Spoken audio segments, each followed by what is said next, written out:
Hello hi guys, welcome to Vinayak believers classes. So students, I hope आप सब अच्छे होंगे और अच्छे से स्टडी भी कर रहे होंगे। तो हमारा जो टॉपिक चल रहा था आपके human ecology and family science में से फर्स्ट यूनिट हमारा चल रहा था, जिसमें हम वर्क और करियर की बात कर रहे थे। उसी टॉपिक को हम कंटिन्यू कर रहे हैं आज, जिसमें आज हम बात करेंगे कार्य, आराम और मनोरंजन की। ठीक है, कि कार्य, आराम और मनोरंजन क्यों ज़रूरी है और इसमें कितना कितना टाइम जो है वो बताया गया है। देखिए, कार्य जो है वो 8 आवर्स, आराम 8 आवर्स और मनोरंजन भी 8 आवर्स का टाइम बताया गया है। टोटल बनते हैं हमारे 24 आवर्स, जिसमें 8 घंटे प्रतिदिन या फिर 40 घंटे प्रति सप्ताह की बात हो रही है। इसकी अवधारणा दी किसने थी? ब्रिटेन की औद्योगिक क्रांति से इसकी अवधारणा की बात की गई है। ठीक है, इसके बारे में बात करें तो जो आपके जब ये क्रांति हुई थी तो वहाँ की फैक्ट्रियों के औद्योगिक उत्पादन के ने कार्य जीवन को जो था वो चेंज कर दिया था एकदम से। बिल्कुल जो कार्य करने का जो था वो तरीका चेंज कर दिया। इसके बदले कार्य करने के जो ज़्यादा घंटे थे, ठीक है, उनको कम कर दिया गया था, क्योंकि कुछ ऐसी परिस्थितियां थी जो थोपी जाती थी। ठीक है, वर्कर्स पर जो परिस्थितियां ऐसी थी जो थोपी जाती थी, जिसमें क्या होता था, 8 घंटे का टाइम पीरियड नहीं था। ठीक है, 8 घंटे का टाइम पीरियड नहीं था, उससे भी ज़्यादा टाइम जो था उनका वर्क था, उससे ज़्यादा टाइम में वो वर्क करते थे।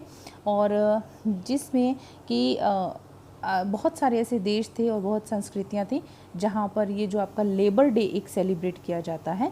ठीक है, लेबर डे जो बनाया जाता है उस मनाए जाने में ये 8 घंटे जो थी, ठीक है, 8 घंटे का जो पर डे का जो टाइम पीरियड था, वर्किंग आवर्स जिसको आप बोल सकते हैं, वर्किंग आवर्स जो हैं वो 8 आवर्स जो हैं वो बताए गए। ठीक है, तो ये चीज़ आपको ध्यान में रखनी है। उसके अलावा 8 घंटे काम के बताए गए, 8 घंटे आपके आराम के बताए गए और 8 घंटे आपके मनोरंजन के बताए गए। तो कभी भी ये क्वेश्चन पेपर में आता है तो आपको इसकी बात करनी है 8-8-8। ठीक है, यानी कि तीनों चीज़ों के लिए आपको 8-8 घंटे देने हैं। विश्राम भी ज़रूरी है और आपका मनोरंजन भी ज़रूरी है। और मनोरंजन क्या होता है? मनोरंजन जिसमें आप प्ले कर सकते हैं, म्यूज़िक सुन सकते हैं, है ना, जिसमें आप मूवीज़ देख सकते हैं। यही तो सब एंटरटेनमेंट के साधन होते हैं ना। यू कैन डू स्विमिंग, है ना, तो ये सब चीज़ें आप कंप्यूटर पर वीडियो गेम खेल सकते हैं, कुछ भी कर सकते हैं। तो वो मनोरंजन का आपका अपना एक तरीका है कि आप कैसे अपने आप को एंटरटेन करते हैं। ठीक है, 8 आवर्स, उसके लिए 8 आवर्स विश्राम के लिए। विश्राम क्यों करना ज़रूरी होता है? जिससे आपकी मसल्स को आराम मिलता है। आपकी मसल्स जो होती हैं, जब उनको आराम मिलता है गतिविधियां करने के बाद, तो आराम मिलने के बाद फिर वो वापस से एक्टिवेट हो जाती हैं आपके काम करने के लिए। ठीक है, तो इसलिए आराम की बहुत ज़रूरत होती है। नेक्स्ट आता है आपके जीवन स्तर। ठीक है, जीवन स्तर और जीवन गुणवत्ता। अब जीवन स्तर क्या होता है? आपका जीवन स्तर होता है स्टैंडर्ड ऑफ लाइफ। ठीक है, आप लिविंग स्टैंडर्ड बोल सकते हैं इसको। और जीवन गुणवत्ता क्या होता है? Quality of life. अब ये दोनों चीज़ें एक दूसरे पर डिपेंड करती हैं। कैसे करती हैं? जीवन स्तर और जीवन गुणवत्ता एक दूसरे पर डिपेंड इसलिए करती है क्योंकि देखिए, लोग जो हैं वो काम करते हैं। ठीक है, काम करते हैं, कार्य के बदले उनको क्या मिलता है? धन प्राप्त होता है, और वही धन क्या कहलाता है? आय कहलाता है। ठीक है, ये चीज़ आप ध्यान रखिएगा। काम के बदले जो आपको धन मिलता है वो क्या कहलाता है? वो आय कहलाता है। और जब किसी व्यक्ति को आय मिलती है, उसको धन किस लिए चाहिए?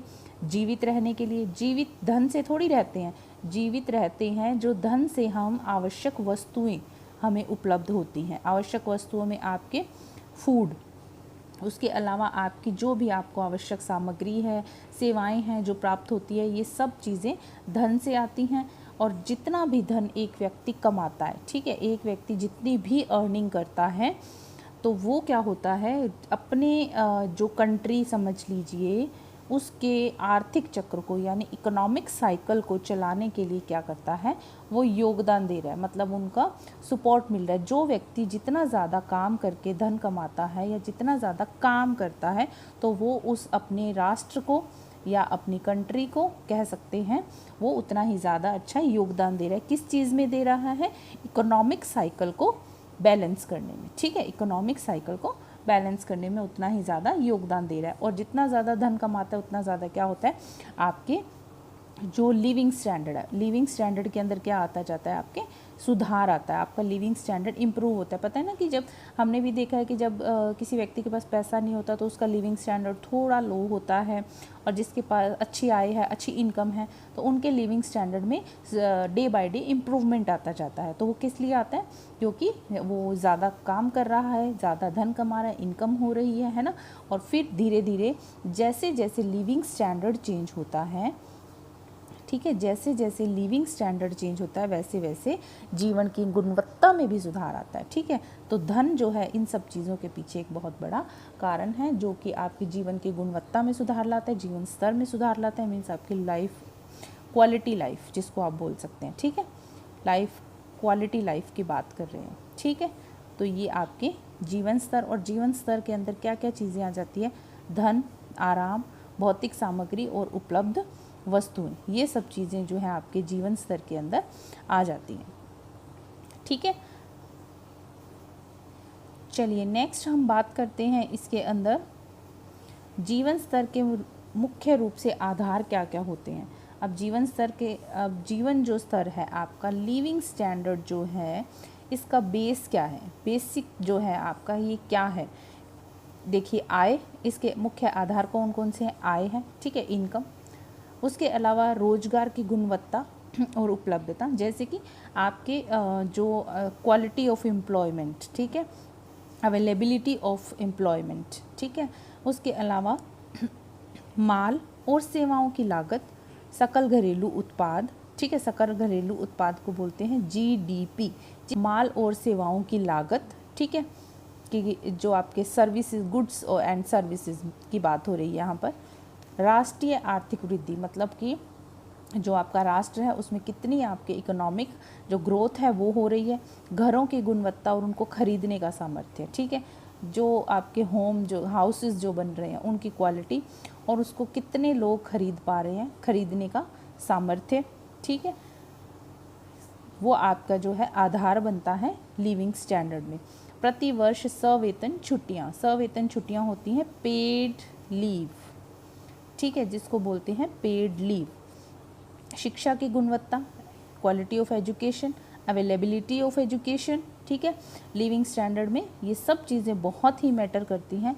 बीमारी के प्रसंग, ठीक है, बीमारी के प्रसंग का क्या मतलब है कि किस किस टाइम में बीमारी है, एपिसोड्स जिसको बोल सकते हैं कि बीमारी भी तो है जो चीज़ जिसके बीच में आपके लिविंग स्टैंडर्ड जो है, जो आधार है जिस पर, अगर किसी के घर में बीमारी ही बीमारी है, व्यक्ति बीमार ही बीमार है, तो कॉन्टीन्यूसली उसका धन किस चीज़ में जाता जाएगा, उनका धन बीमारी में लगता जाएगा, और जिससे क्या होगा, उनका कहीं ना कहीं लिविंग स्टैंडर्ड में इफेक्ट आता है। ठीक है, आर्थिक और राजनीतिक स्थिरता, ठीक है, इकोनॉमिकल एंड जो आपके पॉलिटिकल स्टेबिलिटी की बात हो रही है यहाँ पर।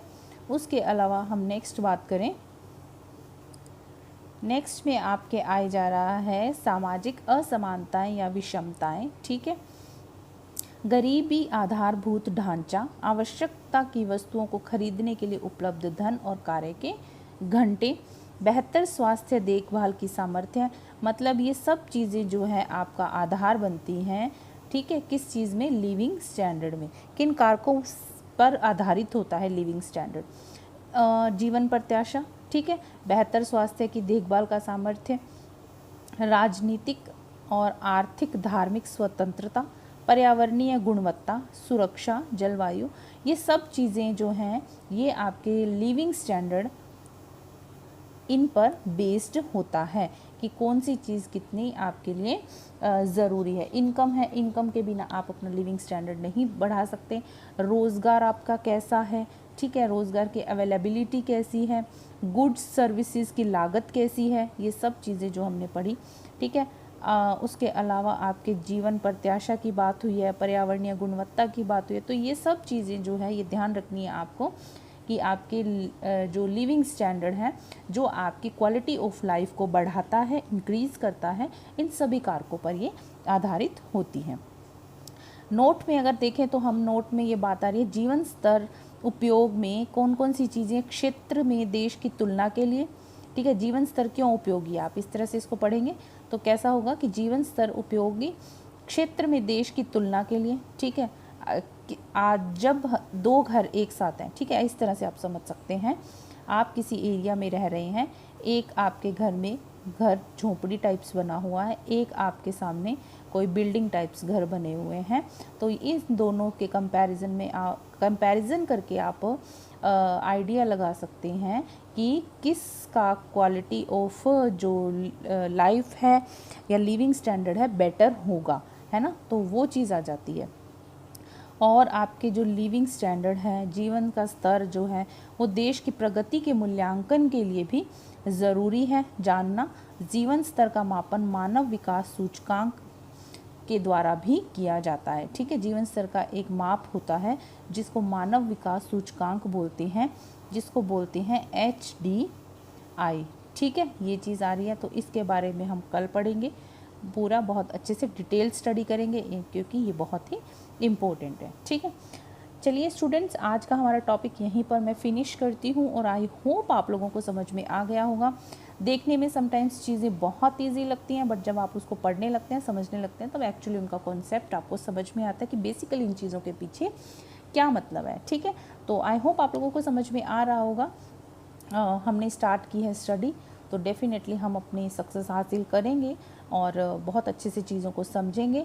बहुत ज़रूरी है कि एक एक चीज़ आपको अच्छे से समझ में आनी चाहिए, मतलब समझ में आना चाहिए, ठीक है। So thank you so much. Support करते रहिए, लाइक करते रहिए, शेयर करते रहिए, सब्सक्राइब करते रहिए। So thank you so much.